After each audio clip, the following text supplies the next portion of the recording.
Muy bien, señores, como le había señalado, aceptó nuestra invitación nuestro buen amigo, el ingeniero Miguel Peña, uno de los técnicos más calificados que tiene la República Dominicana y el área regional en materia minera, que yo no sé cómo, no me voy a meter en chisme ni nada de eso, pero no sé cómo es que no se le utiliza con mayor intensidad toda su capacidad. Yo me imagino que sí, que la estarán utilizando, no me voy a meter en eso, porque después dicen que estamos hablando de política, porque este va a ser un tema muy, muy técnico. Pero sí, la visita del ingeniero Miguel Peña, asesor del Poder Ejecutivo en materia minera, coincide con un acuerdo que todo el mundo se sorprendió, con la Barry Pueblo Viejo, la multinacional que explota la mina de Pueblo Viejo, se llama, Exacto. que quiere extender su operación en la República Dominicana, creo que hasta 2049, pero necesita para eso una presa de cola. ¿Qué es una presa de cola? Yo voy a decirlo de forma muy sucinta, que no es más que una piscina donde se echan todos los desechos que produce la mina, todas las aguas, qué sé yo cuánto, los químicos, con lo que se extrae y se identifica el oro en la mina. Y ya se agotó la que tiene, se está agotando y hay que construir otra. Eso creó un problema porque se iba a construir en el área en la provincia, ¿cuál era? Monteplata. En Monteplata, y ahí no se pudo, pero se va a construir entonces en Cotuí. Y ahí se armó un lío, ahí estaban peleando y todo el mundo, la comunidad. Bueno, hubo un acuerdo, 20.000 millones de pesos se compromete la Barry a invertir en la zona, en viviendas, en obras comunitarias como hospitales, como parques, como canchas, y le va a comprar además los predios que van a ser afectados por esa presa de cola. ¿Cómo? Bueno, hasta los árboles tienen un precio ya. ¿Cuántas matas de coco ustedes tienen ahí? 4. Hay un nivel que se le ha puesto un precio, bueno, pues a usted le tocan tanto. Una matriz, ¿verdad? Bueno, todo eso lo dije como si yo fuera un técnico y aquí está el técnico. ¿Cómo tú estás, camarada? Encantado, encantado. Me alegro mucho, Miguel, que estés con nosotros. Porque justamente a partir ya de este mes, o esta semana, iniciando con esta transacción final, felizmente se llega a unos términos en el cual hay una proyección hacia la expansión de esa operación minera. Se le llama expansión de la mina, pero yo normalmente le he llamado siempre la optimización de los recursos mineros de ese yacimiento. ¿Por qué? Porque eso permite que al aumentar el volumen de la operación minera se puedan rescatar minerales de bajo contenido del punto de vista económico del oro que existe en esa mina.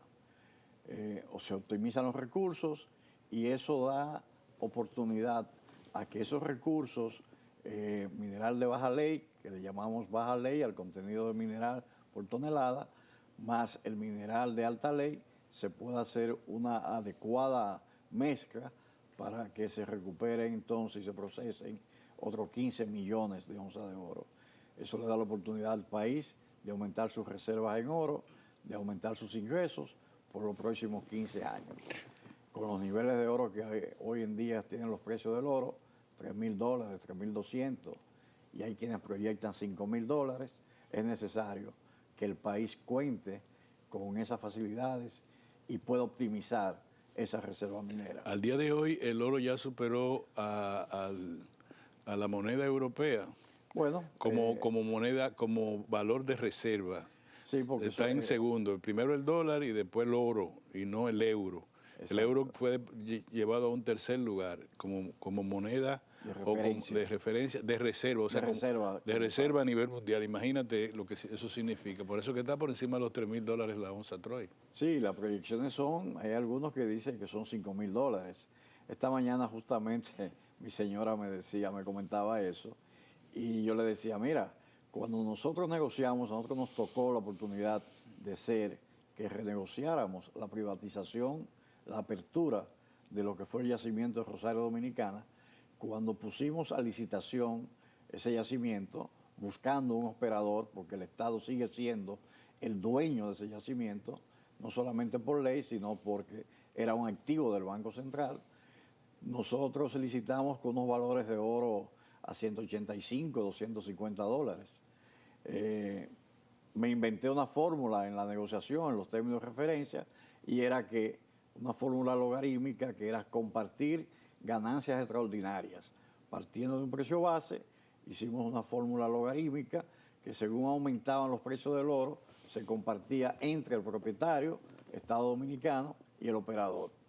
Y recuerdo que en una de las sesiones de negociación, el presidente de Praseldon, que fue la que ganó la licitación, se paró enojado. Dijo, Miguel Peña, para tu imaginación, el oro nunca va a llegar a $1,000.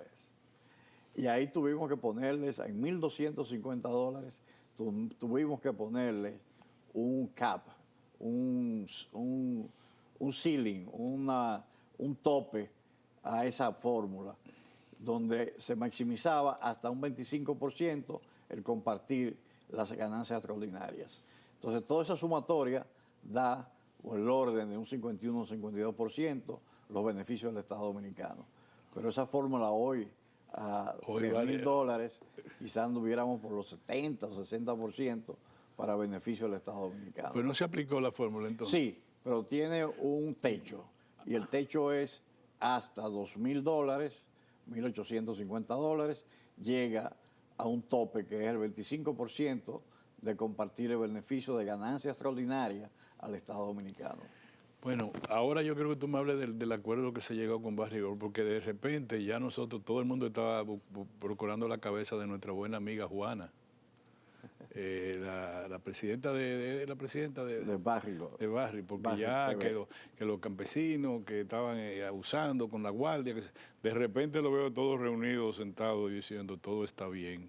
Ya la Barrigol no afecta a el entorno del municipio de Cotuí y de sus comunidades adyacentes, ya. Bueno, fueron unas negociaciones verdaderamente tortuosas, por llamarle así, pero naturalmente donde tú tienes una comunidad que tradicionalmente vivía en ese entorno y además que por la misma operación minera ha acumulado entonces un desarrollo humanitario de las comunidades, donde muchos de esos comunitarios justamente se han llegado a asentar en esos lugares por la operación minera. Entonces, ese asentamiento, esa comunidad aumentó extraordinariamente su capacidad habitacional. Son 622 familias, se hizo un censo. A nosotros nos tocó justamente en esta administración evaluar el proceso de otorgamiento de la licencia ambiental para la localización de las presas de cola. Recuerdo que en la transición de gobierno en el año 2000, andando nosotros 3 técnicos, Rolando Muñoz, el hoy director de minería, Edwin García, el hoy director del Servicio Geológico Nacional, yo y otros 2 técnicos de logística, a nosotros nos secuestraron los campesinos en la zona de la famosa presa de Cuance, cuando se iba a localizar, porque eso fue el primer lugar que desde el punto de vista técnico, topográfico, fisiográfico, tenía las mejores condiciones, porque es un vaso natural para haberse construido ahí las presas de cola. Ya la Barrigol lo había seleccionado y en la administración anterior le dieron larga por la oposición que había en las comunidades para hacer los estudios geotécnicos y de ingeniería para localizarla en ese lugar. Se pasó la administración pasada, no se otorgó esas permisologías, no pudieron hacer los permisos, no pudieron hacer la ingeniería, y a nosotros nos tocó. Y recuerdo que a partir de ahí estuvimos metidos 100% en ese lugar, y verdaderamente era un lugar que, a pesar de que tiene todas las condiciones topográficas y condiciones también desde el punto de vista estructural, porque está en una geología bastante sólida, sin embargo, esa cuenca descarga, se intercomunica, es parte de la cuenca de los Ama. Entonces, aunque tú hicieras... ¿La anterior o esta? No, la anterior, la de Cuance. Aunque tú hicieras todas las normativas y aplicaras toda la ingeniería y tuviera un 0.0000% de probabilidades, pero siempre existía detrás de la psiqui de que podía ser una potencial fuente de contaminación. Entonces, a partir de ahí buscamos unos estudios que habíamos hecho en los años que yo estuve en Rosario Dominicana y que Barrick lo adecuó, de alternativas, de lugares de alternativas, y el lugar de alternativas que surgió justamente es esta que ya hoy se negoció, donde está en la misma cuenca ya afectada por la operación existente. Y además que en la línea política de la provincia también se queda dentro de los linderos de la provincia Sánchez Ramírez, donde está la mina. O sea que aquel famoso 5% no tenía que compartirlo la provincia con la provincia de Monteplata. Pero sin embargo, este también afecta cuencas pluviales de la zona, según, o no.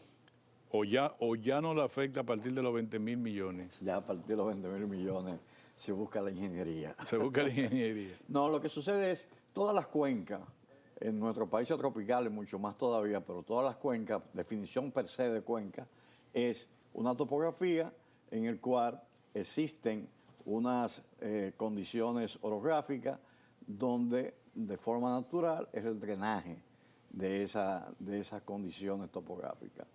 Entonces, de ahí nacen y de ahí sirve el drenaje de varios ríos. En esta zona existen 3 ríos, riachuelos, 3 drenajes que son, muchos de ellos, condiciones climatológicas, por las condiciones de lluvia, de condiciones especiales, sirven de drenaje de toda esa cuenca una vez que hay precipitaciones. Entonces existen esas precipitaciones periódicas y es el drenaje natural. Hay que hacer la ingeniería.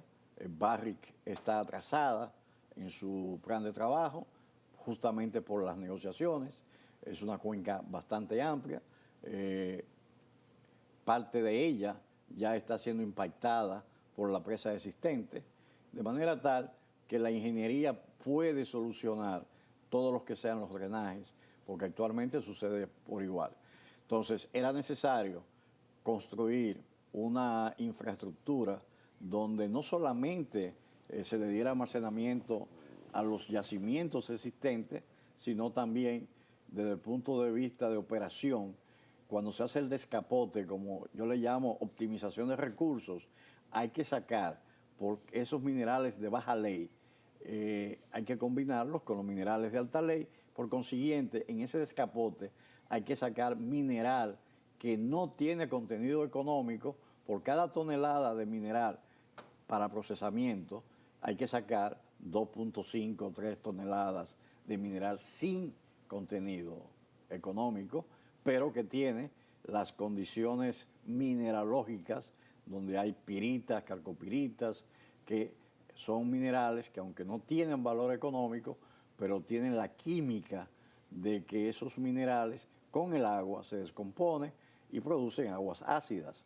Entonces, por cada tonelada que se saque de mineral que va para el molino, se saca 2.5 toneladas de mineral que hay que almacenar, y en las condiciones donde hay que almacenarla es justamente, igual como está en la naturaleza, con el mineral que ya ha sido molido, bajo un ambiente de humedad, para que no generen aguas ácidas. Entonces, esta presa de cola tiene 2 funciones. Tiene las funciones de almacenar lo que es el proceso de molienda, las colas de las moliendas, y también lo que es el procesamiento de la mina, que hay que rechazar y hay que reubicar esas condiciones de rocas sin contenido económico. Lo hace a su vez una estructura mucho más rígida, porque esas rocas pueden ser parte de lo que es el diseño de la cortina de la presa de cola y le dará más fortaleza. Ok. No vamos a ir a un cambio, pero en pocas palabras, ¿qué beneficio tiene el acuerdo que se llegó de los 20.000 millones de pesos? ¿Qué beneficio directo tú le encuentras tanto para el gobierno como para las comunidades? La empresa obviamente que gana, pero las otras 2 partes que se pueden sentir afectadas. El gobierno y las comunidades donde que están afectadas por la presa esta de Cola.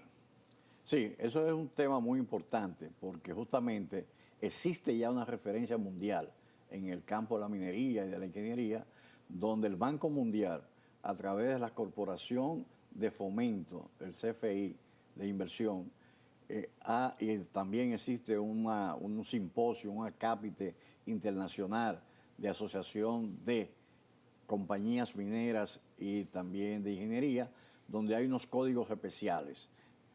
Y esos códigos especiales, hay un código especial que es de asentamiento o reasentamiento involuntarios.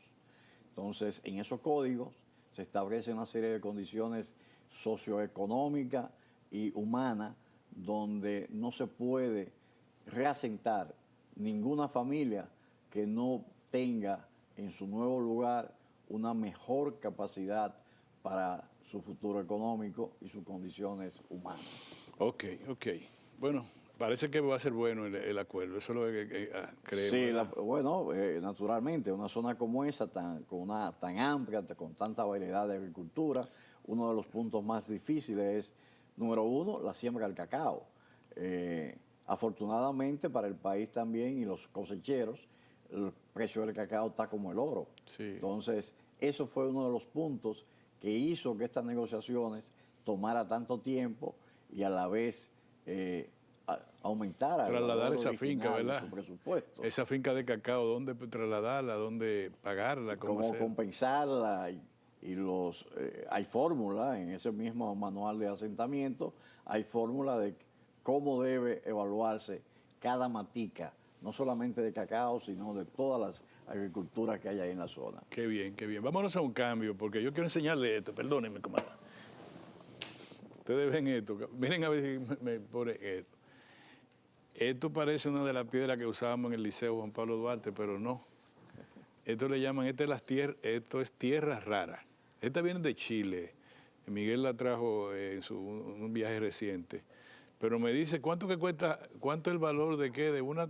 Bueno, de los componentes, por ejemplo, si conversamos en Pracedomio, estamos conversando de $20,000 un kilo. Vamos a hablar de eso, porque ya tú estás hablando. Pero miren, este es un lío. Por esto es que el presidente le pidió a Ucrania que le diera el control, el presidente Trump, de las tierras raras. Y por eso es que están peleando con China. De hecho, la negociación con China y Estados Unidos, y que Trump tuvo que bajar, viene porque China controla, creo que el 85% de toda la producción de tierras raras. Y le dijo, no le vamos a mandar nada. Con esta tierra rara se puede hacer esto, ¿verdad? Todo. La televisión. Aquí todo. está, la televisión que ustedes me están viendo con este peñón. Vámonos a un cambio, que yo quiero hablar con Miguel de esto, que seguramente a ustedes también les va a interesar mucho. Nos vemos en un momento, señores. Muy bien, señores, tenemos con nosotros, como ustedes saben, a Miguel Peña, asesor del Poder Ejecutivo en materia minera, una de las luminarias técnicas que conoce todo este tema. Y con mucho gusto, con mucho orgullo, mucho placer lo tenemos con nosotros. Ahora vamos a hablar de tierras raras, ¿no? Que es una pena que no nos quede tanto tiempo, pero Miguel, ¿dónde es que se consigue eso en la República Dominicana? ¿Hay tierras raras aquí suficiente, tú crees? Sí, afortunadamente nuestro país fue bendecido. Tenemos unos yacimientos como este que mencionábamos de oro, que ha convertido esa mina en una mina de referencia del mundo. Tenemos los yacimientos lateríticos de níquel de Falcondo y asimismo tenemos otro yacimiento en la zona de Maimón, donde está hoy en día una operación subterránea que ya está llegando a su desarrollo de operación, que a partir de este año ya comienza una producción industrial. En el sur, nosotros teníamos... Perdóname, ¿Maimón de tierra rara? No. Maimón es polimetálico, son cobre, zinc y oro. Es la compañía Cormidón que está desarrollando esa mina subterránea.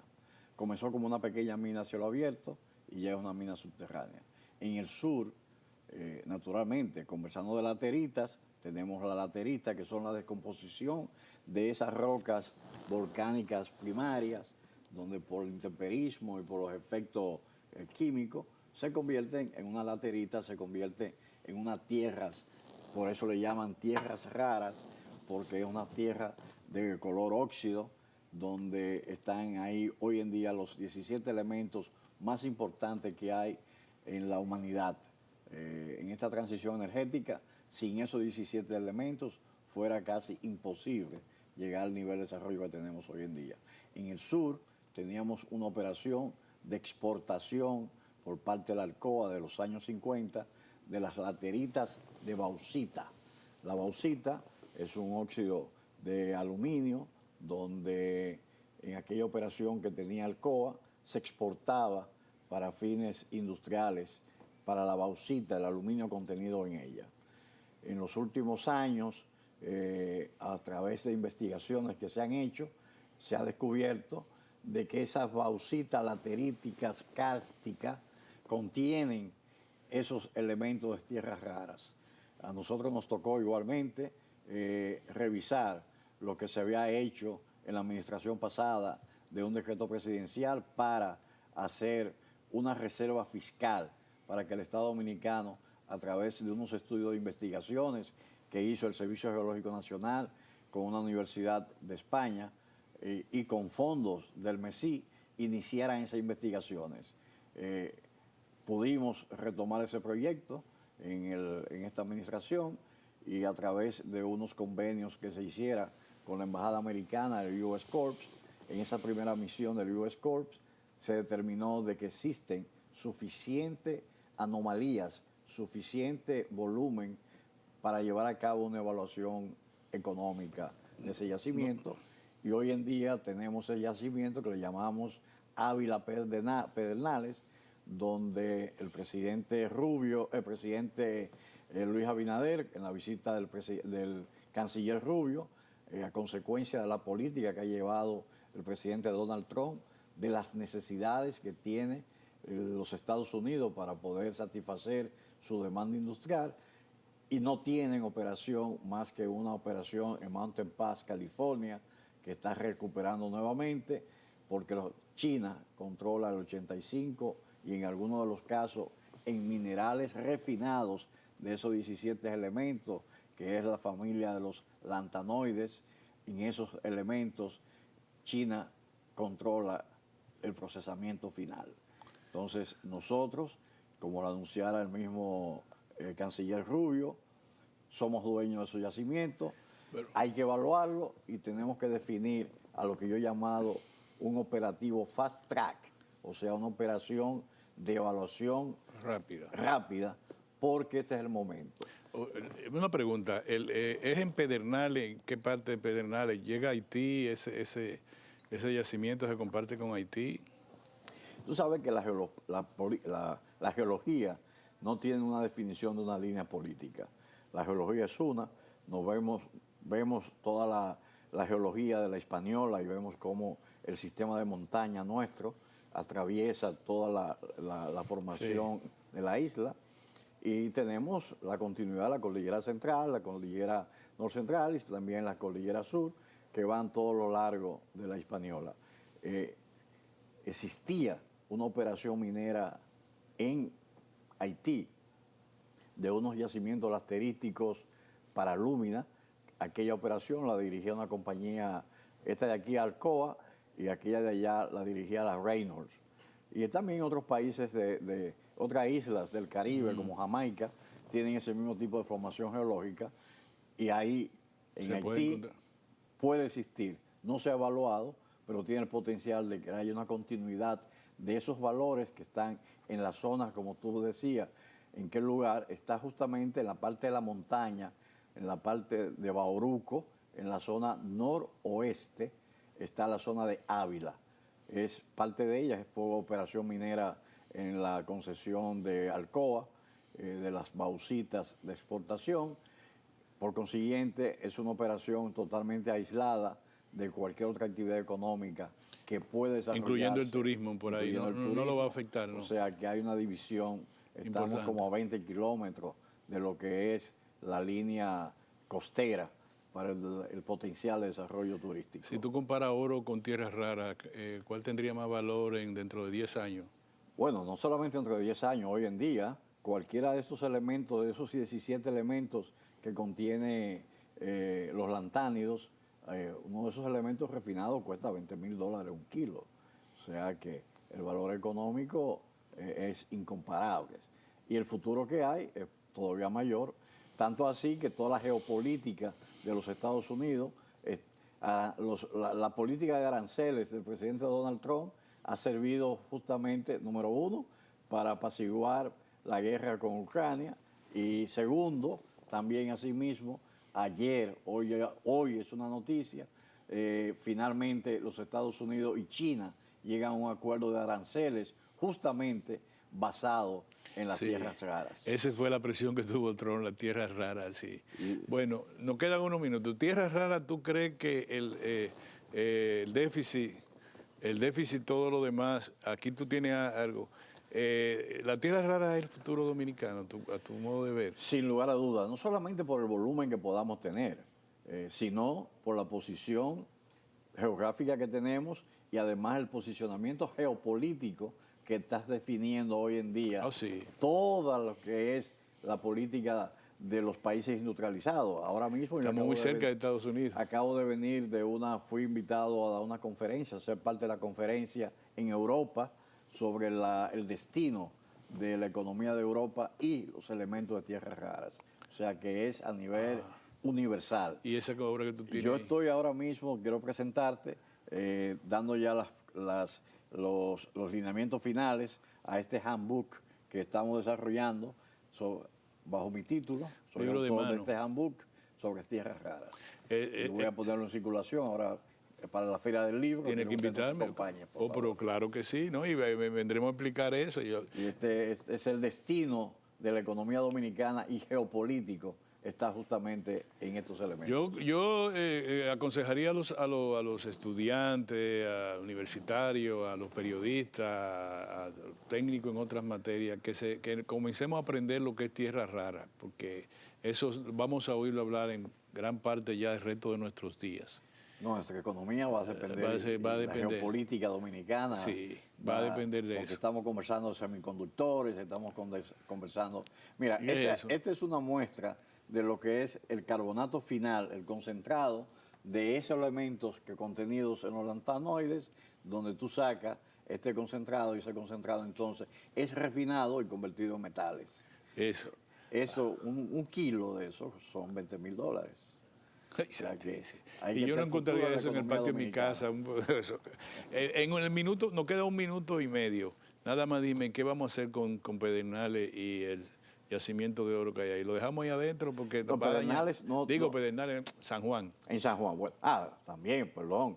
Otra noticia importante que justamente ayer ya Gold Quest publicó en su página web oficial de que el gobierno dominicano, el Ministerio de Medio Ambiente, le otorgó los términos de referencia para hacer los estudios de impacto ambiental. O sea que de esos estudios la ciencia va a determinar si verdaderamente es viable y también desde el punto de vista económico la viabilidad o no de la explotación de esa mina, que es un yacimiento modelo porque justamente es una minería subterránea que no impacta nada en la parte superficial de toda la geografía donde está contenido este yacimiento. Bueno, nos vamos. El catedrático Miguel Peña va a estar con nosotros. Yo trataré de secuestrarlo. Ahora, aprovechando que va a poner en su libro en circulación, valiosísimo libro, y que yo obviamente me voy a quedar con uno, vamos a traerlo aquí. Nosotros tenemos que aprender, señores, este es el futuro, ¿eh? Esto es la República Dominicana de ahora, de mañana. Eso que acaba de presentar Miguel Peña. Y en la voz autorizada de él, Miguel, 10 segundos. Justamente quiero decirte también que el gobierno dominicano, dentro de su proyección de la economía al 2036, ha formado una comisión para alinear lo que serían las políticas mineras para que al 2036 podamos tener como objetivo producir el equivalente a 2 millones de onzas de oro anual. Magnífico. Muchas gracias, ingeniero Miguel Peña, asesor del Poder Ejecutivo en materia minera y que viene aquí con una calidad muy especial, que es mi amigo y que lo admiro enormemente por su capacidad y su don de patriota que tiene. Siempre todas sus exposiciones tienen que ver mucho con su amor por la patria dominicana. Gracias, Miguel, por estar con nosotros. Señores, la próxima semana estaremos de nuevo con ustedes en otro programa A Rajatabla. peña de la democracia en la República Dominicana.